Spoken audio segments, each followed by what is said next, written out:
Good morning, this is Kelly Borsheim, and I'm still working on Sisters, a sculpture in marble of Carrara, Italy. And today I am using more of my diamond files. You see this one with a special blade. I have a set of 3 of these. I actually bought them at Harbor Freight in Austin, Texas many years ago.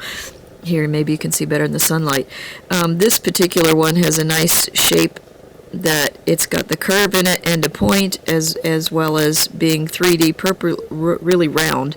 It doesn't have the edges that some of them have.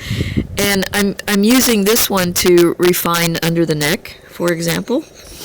Notice that I can, because it's got no edges on it, I can turn it freely to any direction so that this point is not getting in the way of any other part of the sculpture, because it's always a problem when you're sanding something, especially, but even carving, that you've got to be careful that when you're using a tool, you could be hurting another part of the sculpture without realizing it, because the tool goes straight, and while you're rubbing on the chin like this, you're actually banging into this other part, for example.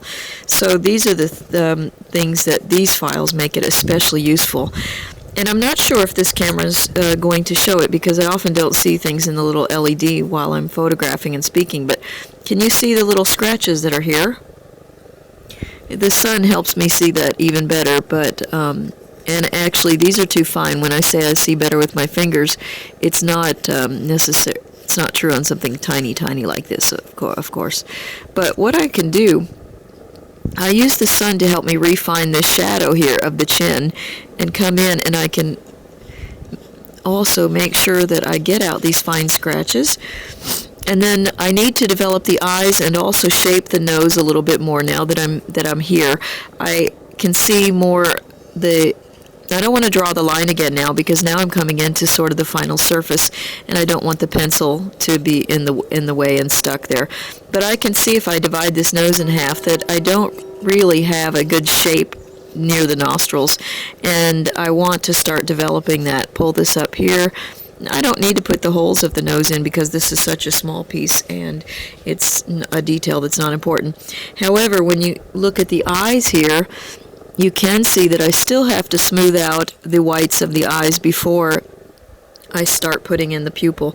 And I'm very intimidated about the pupil, because I don't want to have cross-eyed, which I feel like is worse than eyes that go 2 different opposite directions. It gives an emotion. I think cross-eyed gives a stronger emotion more than eyes that go, I guess you call it wall-eyed, maybe? Anyway, but I'm also trying to refine the curves here underneath. The eye lies in a socket, and I tend to have very deep eye sockets, but that's not necessarily true of this model, and it's not necessarily something I'm pleased about with myself. So the other thing is, I want to come in from this direction and make sure that I'm rounding this eye to the back, because the eye socket kind of looks straight ahead, but the eye is a sphere. So that means that inside the eye, this curves to be deeper. So I can see that this eyelid here, I need to carve away a little bit to send it deeper. But this one seems shallow because it's got more exposure here, and the eye socket's going back a little bit. And so what happens is that you don't have as much difference here as you do in here. It's still the same sphere, though. It's just a matter of what you have covering it. I can see that the lips are also in different position. This one comes out more, and this was a slow curve when it should be a stronger curve going back. So I'll fix that. This lower lip, I kind of like this side, and I'm not sure that I want to change it at this point, because also I don't want to make it so perfectly symmetrical there's no personality in the piece, okay? Now the same goes for the eye of Susan. This is Sister Carolyn, and this is Susan.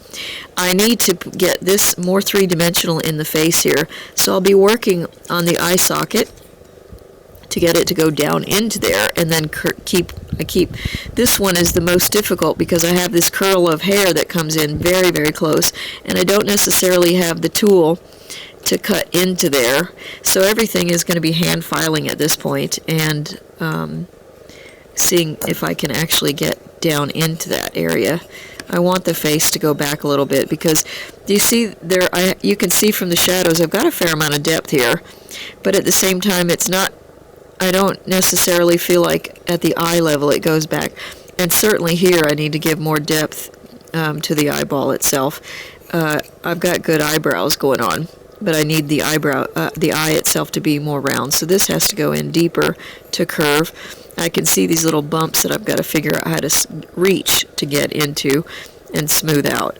So yeah, I still have a lot to do on the face. It's not just polishing at this point, but I combine polishing with the detail work, because I find that I really need to be specifically thinking about this. And then I have the courage later to come back and focus a little bit. I find the focus on especially the eyes, especially on a sculpture that's small, like it's not life size, it gives me a little bit of stress, because I realize I have only one shot to actually do this well, and that's intimidating. It's with a painting I'm intimidating because I wanted to do it well, but to be fair, if I screw up on a painting, I can paint over it again. I can give it another shot. With a marble, it's one shot only. But also that's what makes me intrigued with marble carving. So and I love it, and I love the softness of that. But I can also see here that this, do you see these bumps? They're in a pleasing way where I can tell that this texture is soft, but I want to smooth out the form a little bit so that I get it a little more consistent. So, isn't that a beautiful sound of the marble? I love the sound of the marble. All right, Kelly Borsheim, back to work.